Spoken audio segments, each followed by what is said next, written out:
Hey people, so I thought it was a good day to come on and just talk about, it could be part one of why I feel I've got eupd, bpd, ptsd and other stuff I have problems with. It is bpd, eupd awareness month, so I feel now I'm going to tell my story. And I've got 10 minutes to do this, but I'm going to probably have to go to part two. I'll tell you where it begun. It's a little bit noisy at the moment. I'm going to change positions in a minute. Where it begun was when I was 16. So at 16, my sister's baby died of a cot death. I'd never sort of had any trauma or anything like that. Came from working class background. Mum and dad worked. I started working at 16. You know, the baby died of a cot death. I had to go see this little baby in a coffin, put like a teddy bear in there.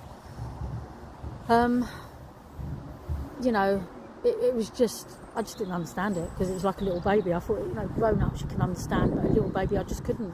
For my sister, I must have been horrific, you know, but at 16 I was an airhead, you know, very airy head. Even back then, I still am now. Yeah, so that kicked off anxiety and depression and panic attacks.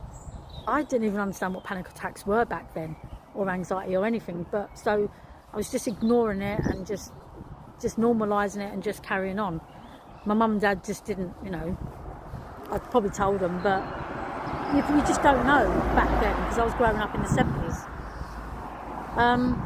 It's coming up to my birthday as well in 2 weeks, so I said that I'd always, for my 60th birthday, I would tell this story and hope for other people with eupd, bpd, other people, other women that have gone through what I've gone through, so they can see how I've dealt with it and how I'm telling you this is how to overcome it.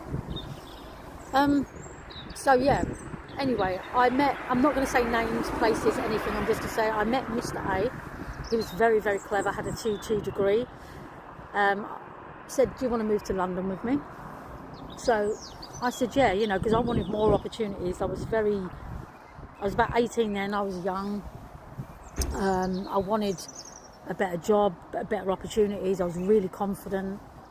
So obviously off I went to London, but then I struggled because I moved in with Mr. A's family and his mum was very, very religious. I'm not religious in any way, shape or form. There was dysfunction I felt sometimes in his family. I was struggling a bit living with other people. I just don't do well living with other people, trust me. But it was nice of them, and there's a lot of noise, hold on. So then I moved in with my brother, and this is when it sort of went well.